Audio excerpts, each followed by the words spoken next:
حيا الله الجميع مرة أخرى، حياكم الله محبي قناة بلازواق، قناة الجميع، محبي قناة الجريدة الوطنية التحدي، حياكم الله أينما كنتم، مشكورين دائما على دعمكم المستمر في ظل الأحداث التي تتصارع كما قلنا الإخوان في طلعات.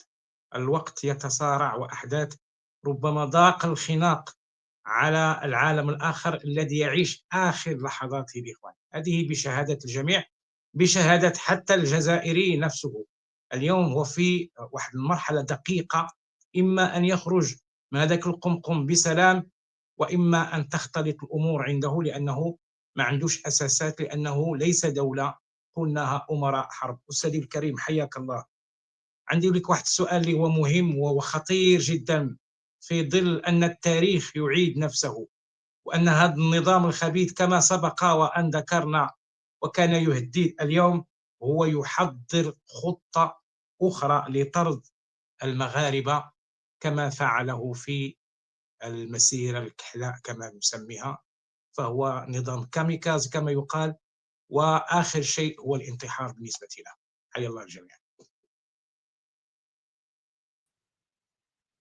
شكرا سيدي عبد الحي، والسلام عليكم، والسلام موصول للاخوه والاخوات داعمين لهذه القناه الفتيه. سبحان الله، كل نهار تنزيدوا مع النظام هذا التي يزيد خبثا كما قلتي. هو مافيا بعلم، مافيا عطاوها علم وقال له راكي مسميه دوله وصافي. هو مافيا لها علم وتسمات انها لا علم وطني ودوله وحدود، وكلها راك عارف كلها موروثه على الاستعمار.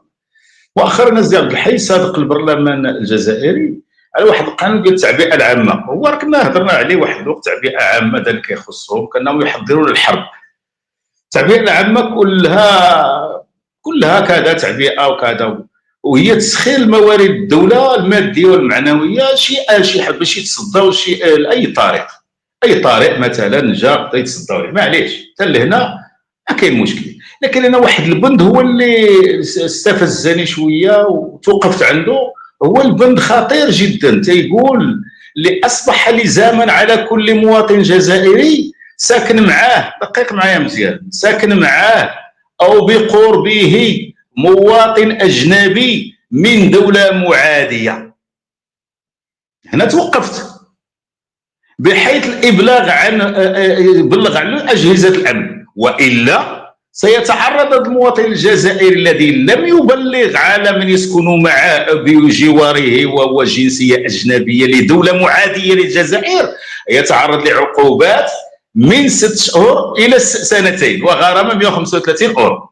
بالله عليك بقيت نقلب هي السؤال، ما هو الدول المعاديه للجزائر؟ قلب في الخريطه العالم، هذاك الكيان اللي عندهم عداوه دائمه وكذا ما كاينش، لا اظن ان كاين اسرائيليين في الجزائر، لا اعتقد. كانت واحد القله اليهود وكذا، اليهود ماشي مع اسرائيل باش نكونوا واضحين، وتم تهجيرهم مع لي بينوار ومع الحركه ومع هكا تم تهجيرهم. السؤال السي عبد الحي وخذني على حساب عقلي، السؤال المطروح ما هو تحديد الدول المعاديه للجزائر والمواطنين ديالها اللي تيسكنوا بالجزائر؟ شكون هما؟ من يقصدون بالضبط حاليا؟ والله سيدي كنت نعرف من هما المواطنين اللي كاينين في الجزائر وينتمون الى دول معاديه للجزائر حاليا. الدول المعاديه حسب المفهوم الجزائري الرسمي هو المغرب وفرنسا، المغرب وفرنسا على حسب المفهوم الجزائري. هاد الهيره اللي نايضه دابا مع فرنسا تاي هو الاخ الكريم، هاد الدولتين هما يصفهم الخطاب الرسمي الجزائري بالاعداء التقليديين. نذكروا السي سعيد شنقريحه الجنرال صاحبنا ديال امكاله، راك عارف مو الريال الحسني، بلا ما نعاود القصه عاوتاني. هذاك قائد الاركان ونائب وزير الدفاع قال بعد ما لسانه العدو الكلاسيكي، في اشاره لمن؟ واش موريتانيا؟ واش المالي؟ واش للنيجر؟ في اشاره للمغرب طبعا. وصفوا بالعدو الكلاسيكي، بمعنى عدو من قديم الزمان، اي من ايام يوغورتا وماسينيسا لحسب المعتقد ديالو. المتلقي الجزائري المتهور، خلينا لا نعمم لان التعميم لغه الجهلاء. هذاك الجزائري المتهور واش غيفهم من هذا القانون والقصد ديالو من القرار ديالو، واللي تيكون هو متشبع متبع المواطن الجزائري من حملات التشهير والقذف في رموز المغرب والشعب المغربي ونساء المغرب.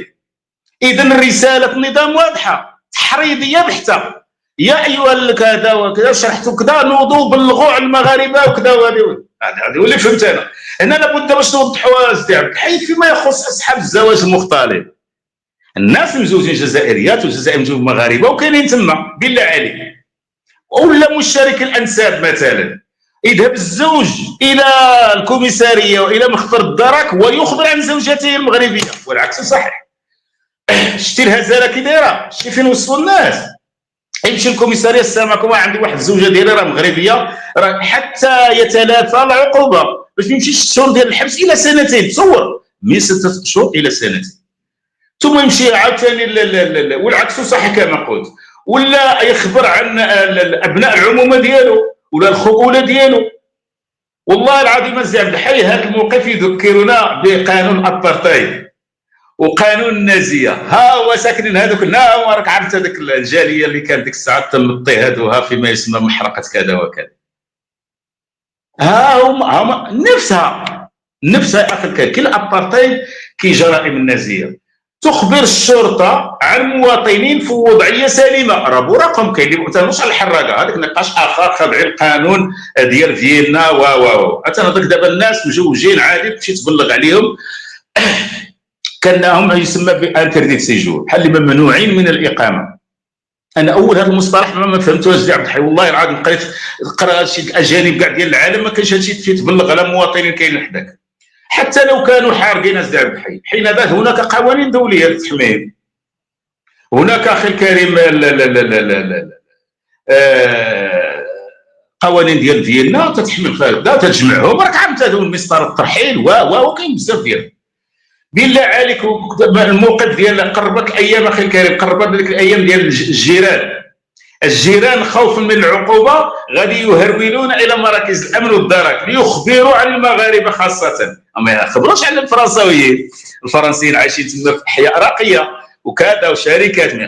اذا المقصود من هذا القانون هم المغاربه الذين يستوطنون الجزائر. ما عندناش اعطوني شرح اخر.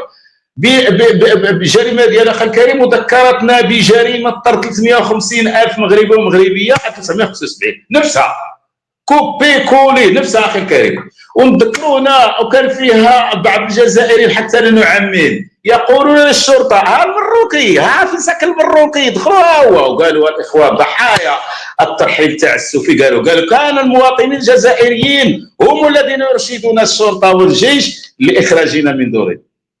هي تتكرر ولكن بصيغه اخرى تهرب المتابعات القضائيه الدوليه اخي الكريم. تصور مثلا ان هناك شخصيات جزائريه وازنه متزوجات بمغربيات مثلا. نعطيك مثال ابو الفضل بعجي قرا معنا هنا في المغرب وضرب معنا المعقوده والسردين هنا في سميتها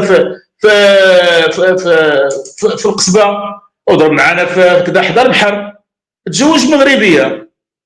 هذاك دابا ابوه هو رئيس الافلين، كان امين العام ديال جبهه التحرير الوطني، دابا ما بقاش ولا واحد اخر.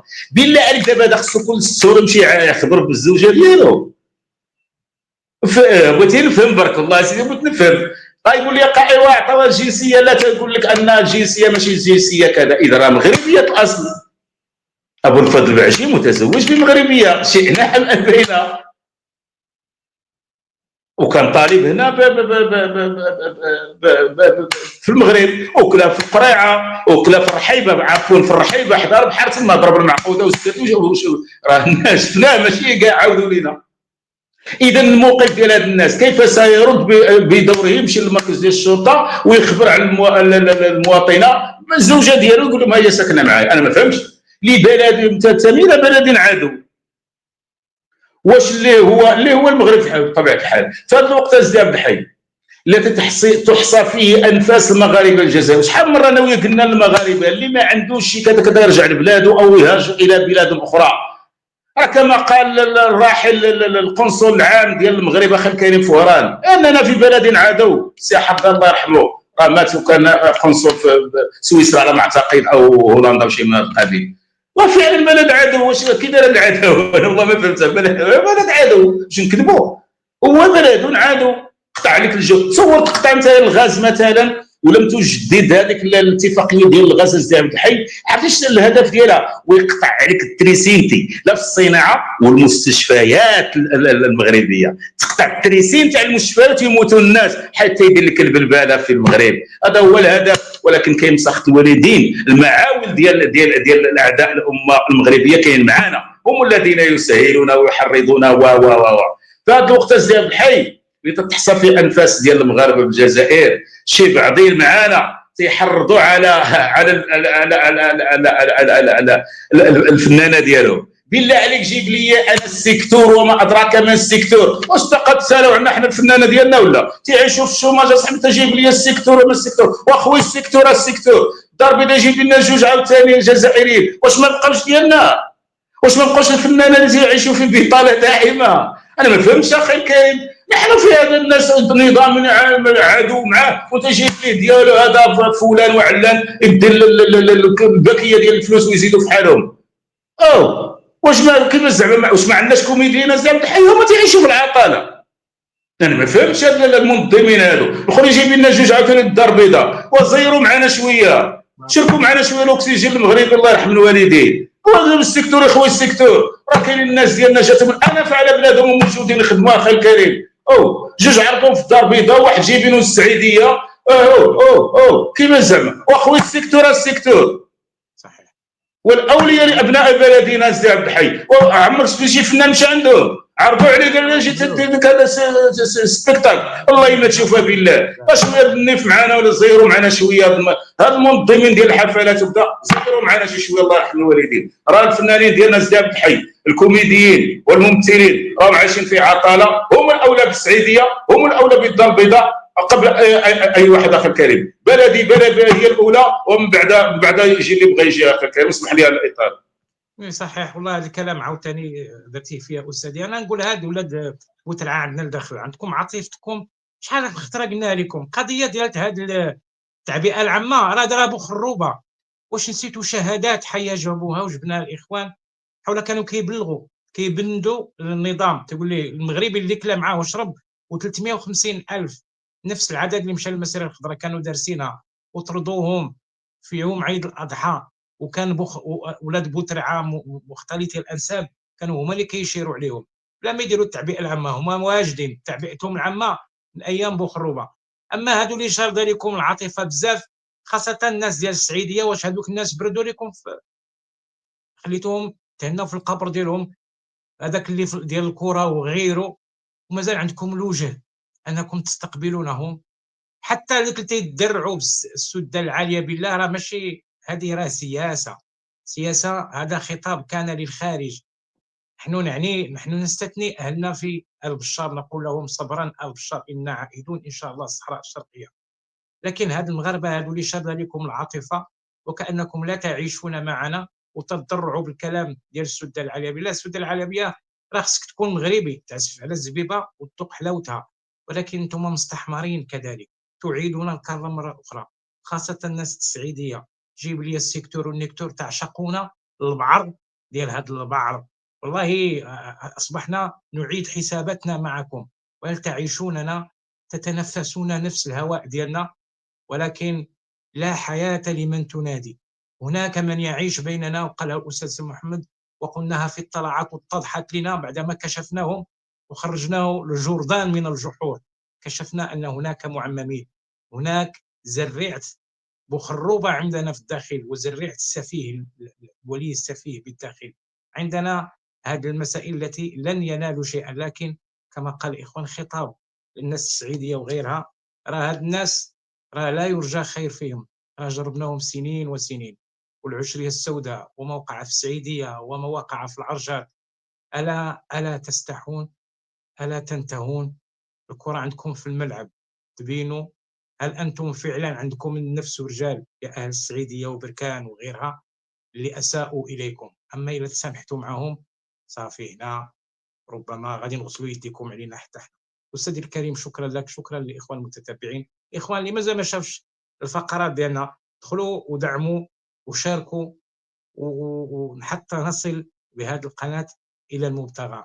حياكم الله. ترقب هنا، لنا طلعات أخرى. دمتم في رعاية الله وإلى اللقاء. شكرا أستاذي الكريم.